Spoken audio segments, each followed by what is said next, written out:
अविनीत ने चश्मा उतारकर रुमाल से पोंछा, टीवी की आवाज और तेज कर दी। फिर बेचैनी में कुर्सी खिसकाकर स्क्रीन के बिल्कुल पास आ बैठा, मानो यकीन ही ना हो रहा हो कि जो वो देख रहा है वो सच है या सपना। एंकर की आवाज उसके कानों में गूंजी।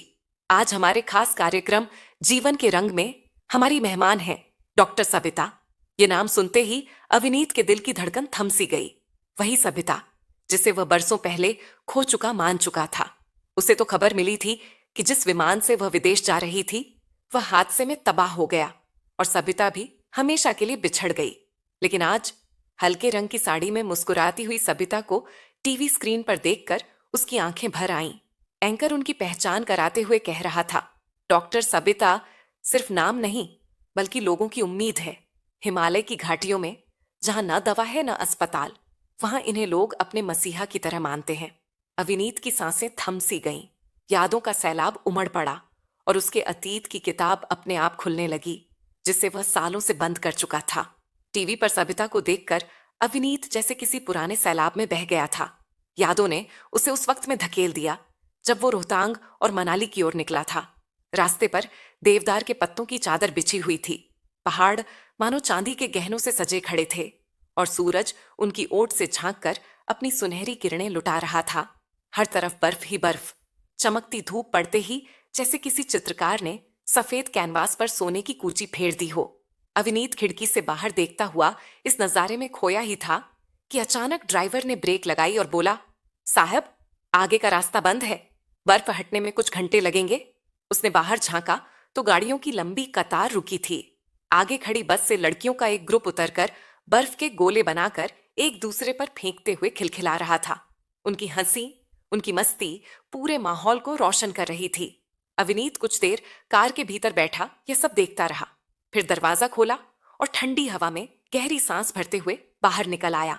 ठंडी हवाओं में जब हर पेड़, हर पहाड़ और हर झाड़ी बर्फ की सफेद चादर में लिपटी हुई थी, तब भी वहां मौजूद हर इंसान उस खूबसूरत नजारे को अपनी आंखों और कैमरे में कैद करने से खुद को रोक नहीं पा रहा था। अविनीत भी चारों तरफ बर्फ से ढके नजारों को देखता खोया हुआ था कि तभी एक तेज चीख ने उसके कदम रोक दिए। अरे, मैं गिर गई। उसने मुड़कर देखा तो एक लड़की जो फोटो खींच रही थी अचानक फिसल गई थी। उसका एक हाथ कैमरे को कसकर पकड़े हुए था और दूसरे हाथ से वो बर्फ में फिसलते हुए किसी पेड़ की टहनी को थामने की कोशिश कर रही थी। अविनीत ने बिना सोचे समझे झपट कर उसका हाथ पकड़ लिया और पूरी ताकत लगाकर उसे अपनी ओर खींच लिया। लड़की की बड़ी बड़ी काली आंखों ने कांपते हुए पहले उसे देखा, फिर जैसे ही संभली थोड़ा पीछे हटकर खड़ी हो गई। कुछ पल के लिए दोनों खामोशी से एक दूसरे को देखते रहे, जैसे वक्त थम गया हो। लेकिन फिर लड़की ने झुककर अपनी टूटी हुई सैंडल को ठीक करना शुरू कर दिया।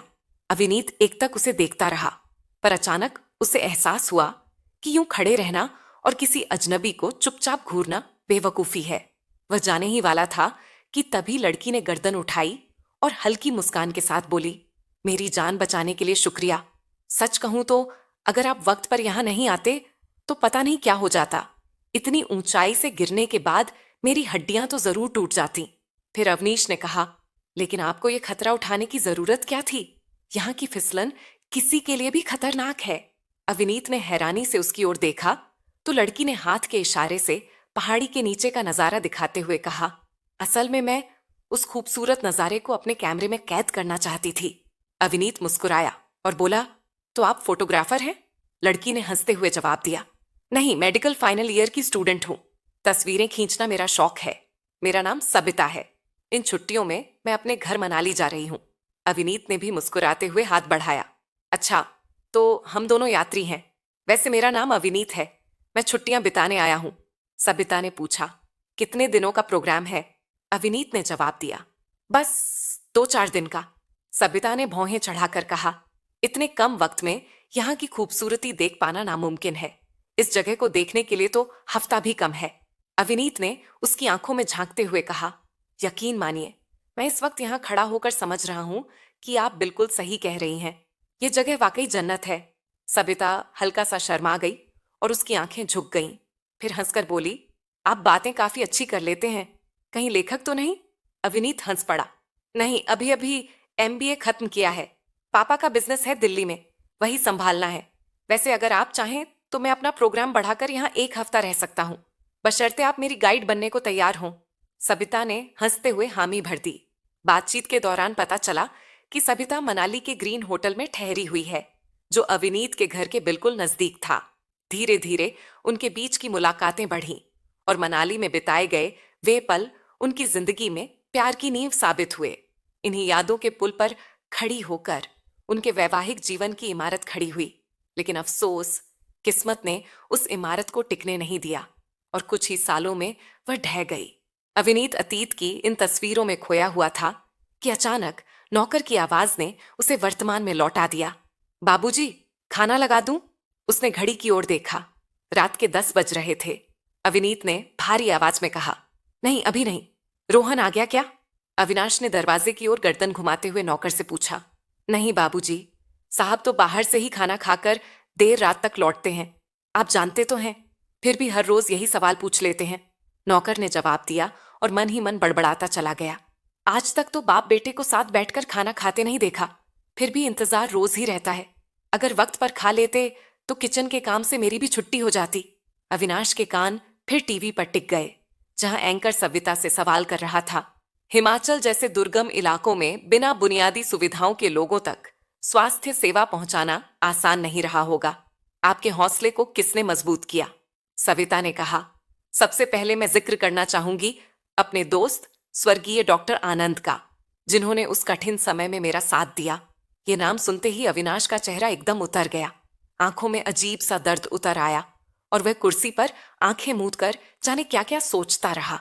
बेचैनी बढ़ी तो उसने कबर्ड से शराब की बोतल निकाल ली, लेकिन होठों तक पहुंचने से पहले ही नौकर ने बाज की तरह झपटकर बोतल छीन ली। अविनाश गिड़गिड़ाया, बस एक घूंट पीने दो। पर वह सख्ती से बोला, नहीं बाबूजी, बिल्कुल भी नहीं। मुझे आपकी देखभाल के लिए तनख्वाह मिलती है, मैं धोखा नहीं दूंगा। चाहे तो नौकरी से निकाल दीजिए। फिर थोड़ी नरमी से समझाया, आखिर क्यों अपनी जान के दुश्मन बने हुए हैं? डॉक्टर ने कितनी बार समझाया, फिर भी आप नहीं मानते। दवाएं भी समय पर नहीं खाते। उसने टेबल पर बिखरी दवाओं को उलट पलट कर देखा और एक गोली अविनाश को पकड़ा दी। उस पल अविनाश को लगा जैसे वह वही बाबू है जो रिटायरमेंट के करीब पहुंचा हो और जिससे अब कोई सुनता न हो, सब बस उसे उपदेश सुनाते हों। जबकि कभी यही अविनाश था जिसके आगे पीछे लोग घूमते थे, जिसकी दौलत की धाक सब पर थी, जिसने अपनी पत्नी सविता से बेटे की कस्टडी छीन ली थी। उसने सविता के चरित्र पर कीचड़ उछाला, उसे लापरवाह मां साबित किया और कोर्ट में जीत गया। सविता ने पूरी शिद्दत से अविनाश को चाहा था। 4 साल तक रिश्ते को बचाने की कोशिश की, मगर अविनाश का अहंकार हमेशा बीच में आ गया। वह सविता से एक समर्पित पत्नी की उम्मीद करता था, जो उसके हर आदेश पर सिर झुका दे, जबकि वह उसके हर सही गलत पर सवाल उठाती, बहस करती। अविनाश के लिए उसका प्यार कभी उसके विचार नहीं, सिर्फ उसकी खूबसूरती थी। उसने शादी भी उसकी सुंदरता से मोहित होकर की थी। वह चाहता था कि वह उसके ड्राइंग रूम में रखी शोकेस की उन महंगी वस्तुओं जैसी गुड़िया बने जो बस सजावट का हिस्सा हो, कुछ और नहीं। सविता एक ऐसी औरत थी जो पढ़ी लिखी, आत्मनिर्भर और अपनी इज्जत को सबसे ऊपर रखने वाली थी। उसका स्वभाव ही ऐसा था कि गलत बात सहन करना उसे कभी मंजूर नहीं था। इसीलिए जब भी अविनीत अपनी हुकूमत जमाने की कोशिश करता, वह उसका डटकर सामना करती। धीरे धीरे दोनों के बीच का तनाव रोजमर्रा की बात बन गया।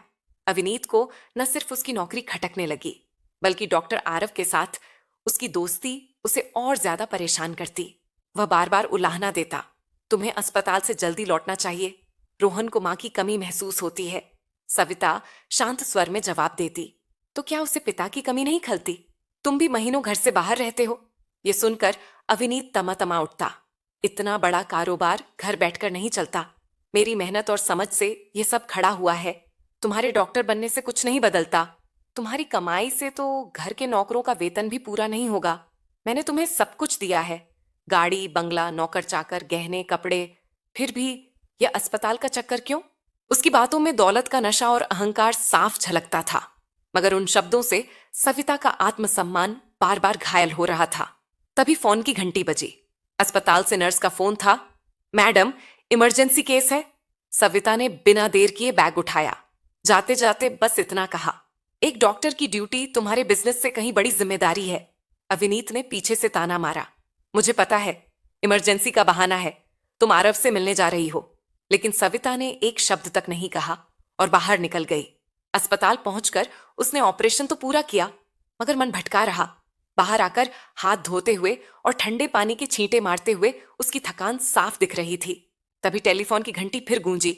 मैडम, रोहन लगातार मम्मा मम्मा कहकर रो रहा है, शायद उसे बुखार भी है। ये सुनते ही वह कॉफी का कप टेबल पर छोड़ सीधा घर भागी। कमरे में दाखिल होते ही उसने देखा कि रोहन चैन से सो रहा था। माथे पर हाथ रखा तो बिल्कुल ठंडा था, कोई बुखार नहीं। उसके होठों पर एक हल्की मुस्कान आई। बेटे के माथे को चूमा और आहिस्ता से बाहर निकल गई। सविता ने रोहन के कमरे से बाहर आते ही नौकर को पुकारा। रोहन तो सो रहा है, लेकिन आखिर क्या हुआ उसे?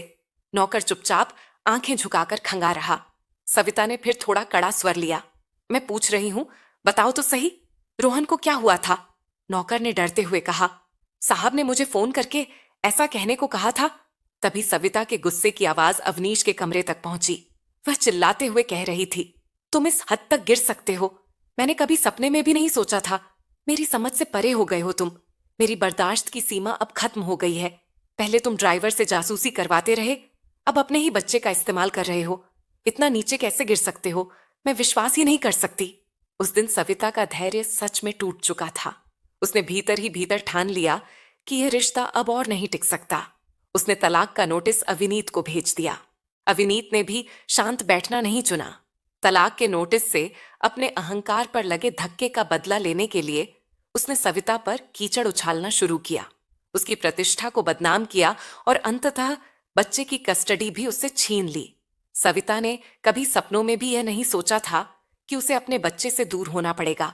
फिर भी उसने अपने आत्मसम्मान और मनोबल को कायम रखा।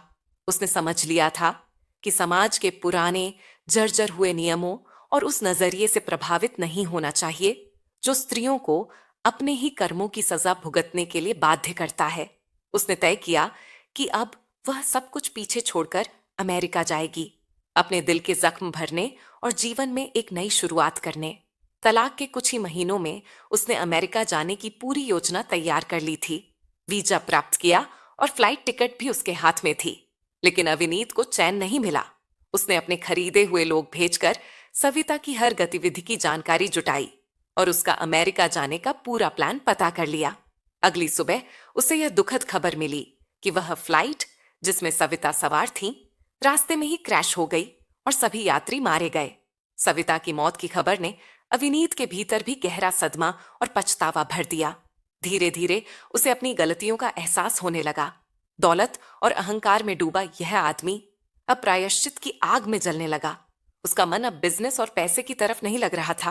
कुछ कंपनियों को उसे बंद करना पड़ा और जो दौलत इतनी तेजी से बढ़ी थी उतनी ही तेजी से घटने लगी। अमेरिका जाने से ठीक एक दिन पहले डॉक्टर आनंद सविता से मिलने उसके पास आया था। तो क्या तुमने हार मान ली है सविता? यही कारण है कि तुम यहां से जाने का सोच रही हो? उसने हल्की गंभीरता के साथ पूछा। सविता ने धीरे से उत्तर दिया, नहीं, ऐसा बिल्कुल नहीं है। मैं केवल अपने अतीत से पीछा छुड़ाना चाहती हूं। जब तक मैं यहां रहूंगी मुझे कभी शांति नहीं मिलेगी। मेरा मन हमेशा परेशान रहेगा। डॉक्टर आनंद ने उसके चेहरे को ध्यान से देखा और गंभीर स्वर में कहा, भागने से तुम्हें शांति नहीं मिलेगी। सच्ची शांति उस जीवन को सुंदर बनाने से मिलेगी जिसकी तुम सेवा कर रही हो। जगह बदलने से भाग्य नहीं बदलता। मैं तुम्हारे लिए प्रस्ताव लेकर आया हूं। मैं नहीं चाहता कि इतनी काबिल और मेहनती डॉक्टर सिर्फ अपने दुख से भाग जाए। तुम्हारी सेवा वहीं रहकर करो जहां लोगों को तुम्हारी सबसे ज्यादा जरूरत है। डॉक्टर आनंद की बातें सविता के मन को झकझोर गईं। आनंद ने उसका निर्णय न केवल बदल दिया बल्कि उसके जीवन को नई दिशा भी दे दी। उसने अपने दुख और पीड़ा को पीछे छोड़ हिमाचल प्रदेश के दूर दराज गांवों में जाकर स्वास्थ्य सेवाओं की शुरुआत की, जहां तक कोई आम आदमी या डॉक्टर भी नहीं जाता। वह वहां जाकर लोगों की मदद करती रही, महिलाओं को उनके स्वास्थ्य के प्रति जागरूक करती। कठिन रास्तों और दुर्गम इलाके उसके लिए भी चुनौतीपूर्ण थे, लेकिन उसने हिम्मत नहीं हारी। डॉक्टर आनंद उसके साथ कई सालों तक उसका सहारा बने रहे, लेकिन एक दिन प्रकृति के प्रकोप ने कहकर बरसाया और हिमाचल प्रदेश में जख्मी लोगों की जान बचाते हुए डॉक्टर आनंद ने अपनी जान गंवा दी। इसके बावजूद सविता टूटी नहीं और अपने डॉक्टरी पेशे को त्याग और सेवा का पर्याय बनाकर मुश्किल राहों को पार करती रही। अविनाश अपने घर में टीवी स्क्रीन के सामने बैठा सविता की कहानी सुनते सुनते अपने अतीत की यादों में खो गया। वह चाहता तो उन काले पन्नों को ही फाड़ देता, उन गलती भरी यादों को मिटा देता, लेकिन जीवन की किताब ऐसी नहीं होती जिसे मनमाने ढंग से बदल दिया जा सके। उसका मन अफसोस और पछतावे से भर गया। अचानक उसे लगा कि उसकी सांसें अटक रही हैं, सीने में जकड़न हुई और वह उठकर चलने की कोशिश करने लगा, लेकिन 2 कदम ही चले थे कि चक्कर खाकर गिर पड़ा। फिर दूर से किसी की आवाज आई, मिस्टर अविनाश, क्या आप हमें सुन पा रहे हैं? धीरे धीरे अपनी आंखें खोलें। उसने आंखें खोली और खुद को ऑपरेशन थिएटर में पाया। डॉक्टर सविता और कुछ अन्य डॉक्टर उसके सामने खड़े थे। अब आप कैसा महसूस कर रहे हैं? देख पा रहे हैं हमें? उसने धीरे धीरे सिर हिलाया। आपका ऑपरेशन बहुत जटिल था, लेकिन संयोग और सविता की काबिलियत से आप बच गए, वरना यह हमारे बस की बात नहीं थी। अब आपको कुछ समय ऑब्जर्वेशन में रखा जाएगा। अविनाश की आंखों में आंसू थे और सविता भी भावनाओं को नियंत्रित नहीं कर सकी। अविनाश उसकी हथेलियों को अपने हाथों में थामते हुए रोने लगा।